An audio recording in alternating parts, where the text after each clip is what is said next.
HLM ñu ngi leen di nuyu soo gisee tey manifestation bi lan moo ko waral ndax dañoo sonn depuis avant tabaski ba léegi suñu kër yaa ngi bouché fépp mi ngi bloqué kenn amul foo demee douche kenn amul foo sawe kenn amul foo sangoo wax dëgg yàlla dañoo sonn bi nga xam ne bii suñu biir kër yi dañoo fees ba fu mu nekk nii ñi metti ñoo toog sax taaj fa añ pour di fa añ wax dëgg yàlla ñun dañuy ñaan ñu jàppale ñu dimbali ñu débloquer ñu li nga xam ne lii moom moo bouché tuyau yi parce que sonn nañu trop bañ nañ ko ba nga xamee ne bii sangu moom ñi meetuñ ko dañuy xaar ba guddi ñu teg suñu ëtt yi di sangu su li ñu bëgg a def dañuy jël suñu siwo def ko ci soo ko dem tuuri ji vraiment sonn nañu ñu ngi ñaan autorité yi ñu jàppale ñu dimbali ñu te ngir yàlla tax parce que lii daf ñuy feebar man mii di wax ak yow loolu am naa ci vraiment ñu ngi leen di ñaan ngeen jàppale ñu suñu paree mën nañoo dem ba ci biir kër yi sax ngeen xool biir douche yi ni ci sax yi di génne kon nga xam ne loolu rek déjà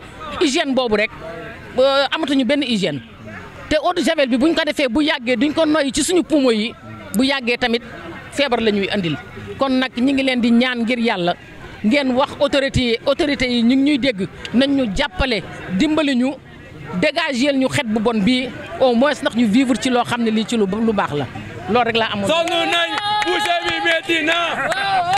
macha allah parce que xet bu bon bi nit ñi di nooyi baaxul ci suñu santé baaxul ci njaboot bi mais damay wax en tant que doomu HLM ne lii rafetlu ma ko ñaawlu nañ ko trop parce que démb dañoo amoon conseil d'urgence te lii ci liñ doon waxtaan lii ci la bokk kon dañ naan waxtu bu dajee gestu en tant que élu locaux tamit laay wax dama ak sama aqulaay taala laay wax ñun lépp lu ñu mën suba ba jant sow ci mairie bi incha allah dinañ ko def parce que yéen a ñu fal pour li ngeen metti ñu di leen ko fajal te dañu nekk ay jeunes amuñu mënuñu tey fu ñu egg yéen a ñu fa àggale kon seen jooy dañuy ñëw taxaw jooy la ak yéen bu liggéey jotee ñu liggéey ko ba mu baax mais dama leen di ñaan incha allah ci kattanu borom bi la mairie lépp lu mu ci mën ci def incha allah dina ko def mais tàllal loxo tamit l'état mu ñëw jàpp ci bu baax a baax a baax comme nee nañu bokkul ci cette compétence su mairie bi état war na ci mën a jàpp mais maire tamit lu mu ci mën dina ko def di tàllal loxo les bonnes volontés di leen wax ni HLM les bonnes volontés seront là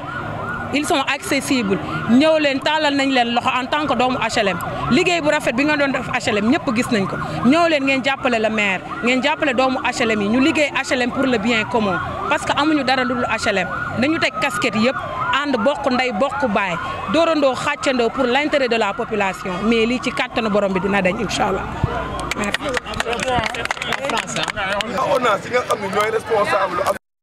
waxuñu maire beeg waxuñu état waxuñu kenn ONAS nañ jël seen responsabilité ñu ñëw xool lii lan moo koy faj suñ ñu ko waxee ñun bu dee lu ñu war a génnee ci xaalis la ñu doog a dem gis monsieur le maire ak ñun suñu moyen bopp ñu déployer ko su dee ñoom mun nañ ko defar sans xaalis wala dara génn ñu defar ko ñoom loolu seen liggéey la ONAS ñoom lii ñoom la war woo nañ leen ba sonn nag ñëwuñu wasalaam man foofu laa yem. Vous voyez la situation elle est déplorable.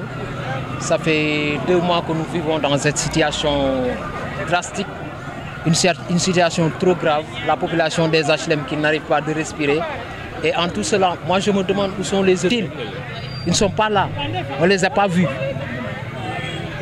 Donc, nous donnons un délai de 72 heures.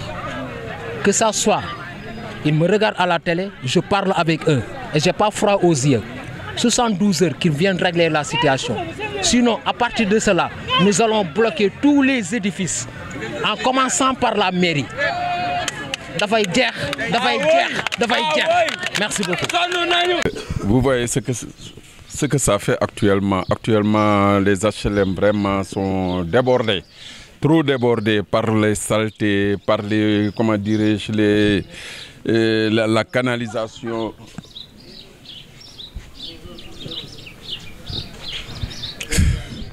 Qui se passe, mais actuellement toutes les maisons sont bouchées. Toutes les maisons sont bouchées. Ce qui se passe aux HLM, vraiment, c'est inexplicable. Vraiment, vraiment, les gens ne peuvent même pas marcher. Les eaux usées un peu partout. Vraiment, c'est une chose déplorable. Les habitants, bon, ne peuvent même plus respirer. Et ceci, vraiment, ça demande une attention particulière au niveau de l'État. Parce que vraiment, nous vivons une situation extrêmement difficile. Extrêmement difficile. Qu'on le dise oui ou non, mais c'est extrêmement difficile. Il faut quand même trouver une solution le plus rapidement possible. Parce que les gens actuellement ne peuvent pas marcher, ne peuvent pas manger, ne peuvent pas coucher, ne peuvent rien faire à cause de ces problèmes-là. Vraiment, nous demandons une solution le plus rapidement possible. Ça fait plus d'1 mois. Ça fait sinon plus de 2 mois. Cette situation est vraiment déplorable et nous demandons vraiment une solution du moins. Hein? Non, pas encore. On n'a pas fait appel aux autorités, mais on demande à ce que quand même les autorités viennent nous, parce que vraiment, je ne sais pas, parce que le maire est là. Le maire est là.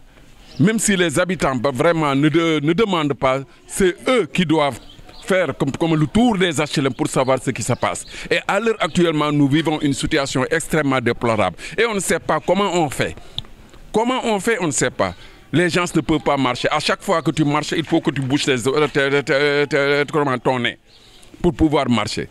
C'est sale, c'est puant. C'est vraiment, on ne peut même pas expliquer ça.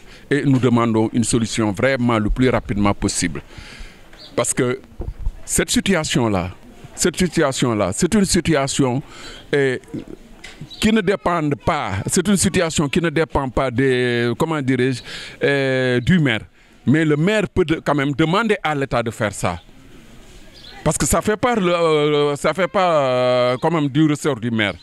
Ça fait pas du ressort du maire, mais le plus rapidement possible. Et sinon, les habitants vont sortir et faire une marche pacifique au niveau de toutes les HLM. Vraiment, trop, c'est trop. Trop, c'est trop.